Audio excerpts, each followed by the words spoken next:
আসসালামু আলাইকুম। আলহামদুলিল্লাহ, আজকে খামারে 103 পিস কোয়েল পাখি নিয়ে আসলাম। কোয়েল পাখিগুলো আনার জন্য রাত 9টার পর আমরা তিনজন কোয়েল পাখির খাঁচা নিয়ে আমাদের বাসা থেকে বেশ অনেকটা দূরে এক ভাইয়ের খামারের উদ্দেশ্যে রওনা দিয়েছি। রাতে আমাদের কোয়েল পাখি আনতে অনেকটা সুবিধা হয়েছিল, কারণ সারাদিন যেহেতু আমাদের অন্যান্য খামারের অনেক কাজ থাকে, তাই দিনের বেলা আমরা সময় বার করতে পারি না। সেই জন্য রাতের বেলা বেরিয়ে পড়েছি। আর রাতের বেলা আবহাওয়াটাও ছিল অনেক সুন্দর। বলতে বলতে আমরা কোয়েলের খামারে চলে এসেছি। এখানে প্রায় 550-র মতো কোয়েল ছিল। সেখান থেকে আমি 103 পিস কোয়েল পাখি নিয়েছি। প্রথমে আমরা কোয়েল পাখি আনার জন্য 3জন বের হলেও পরবর্তীতে আমাদের সঙ্গে কয়েকজন যোগ হয়েছিল। এখন কোয়েল পাখিগুলো আমরা গুনে গুনে খাঁচায় উঠাচ্ছি। আমি 103 পিস কোয়েল পাখির মধ্যে 93টি নিয়েছিলাম ফিমেল এবং 10টি নিয়েছিলাম মেল কোয়েল পাখি। এখানে আসার পর দেখতে পেলাম যে এখানে কতগুলো সাদা কোয়েল পাখি আছে। সাদা কোয়েল পাখিগুলো দেখে আমার খুব পছন্দ হয়েছিল, তাই অতিরিক্ত দাম দিয়ে আমি সাদা কোয়েল পাখিও 10টা নিয়েছি। আমি 41 দিন বয়সী কোয়েল পাখি নিয়েছিলাম। আমার প্রত্যেকটি ফিমেল কোয়েল পাখির দাম পড়েছিল 65 টাকা এবং সাদা কোয়েল পাখিগুলো আমি 70 টাকা দিয়ে কিনেছি এবং মেল কোয়েল পাখি দাম রেখেছিল 40 টাকা। এখন পাখিগুলো নেওয়া হয়ে গেলে টাকা বুঝিয়ে দিয়ে আমি পাখিগুলো নিয়ে বাসার উদ্দেশ্যে রওনা দিয়েছি। কোয়েল পাখিগুলো নিয়ে খামার থেকে বের হতে আমাদের প্রায় 10:30টা বেজে গিয়েছিল। 10:30টার সময় দেখলাম যে রাস্তায় গাড়ি খুব কম। রাতের বেলা এই কাজগুলো করতে আমার খুব ভালো লাগছিল আর আবহাওয়াটা ছিল অনেক সুন্দর। সেজন্য আমি দাঁড়িয়ে আবহাওয়াটা উপভোগ করতে ভুললাম না।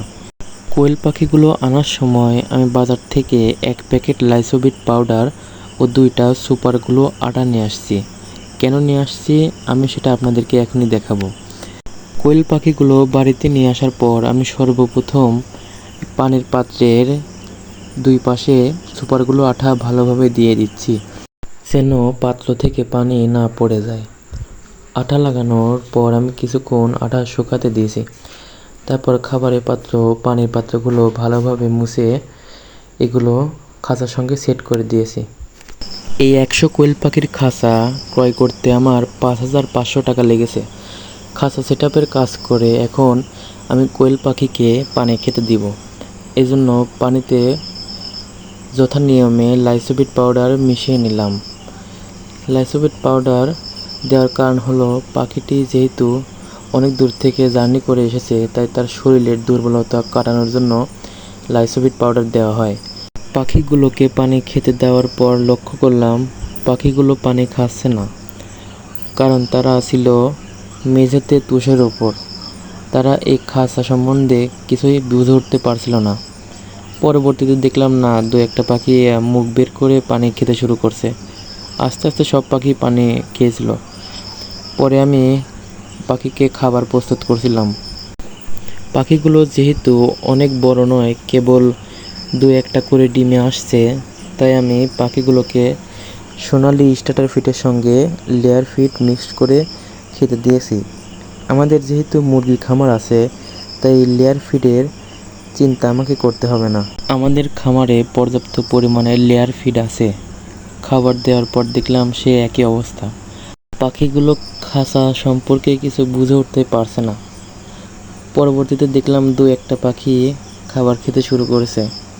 আমি প্রথম দিন কোয়েল পাখিগুলো এনে আমাদের গরুর গোয়ালে রেখেছিলাম, কারণ কোয়েল পাখির জন্য আমাদের জায়গা রেডি করা ছিল না। পরের দিন আমরা কোয়েল পাখির খাঁচাটি যথাস্থানে সরিয়ে নিয়েছিলাম। এই কাজগুলো সম্পূর্ণ করতে আমার রাত 12টা বেজে গিয়েছিল।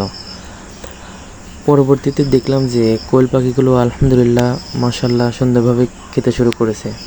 আপনারা সবাই আমার কোয়েল পাখিগুলো দেখে মাশাআল্লাহ বলবেন এবং আমার খামারের জন্য এবং আমার জন্য সবাই দোয়া করবেন। আসসালামু আলাইকুম ওয়া রাহমাতুল্লাহি ওয়া বারাকাতুহু।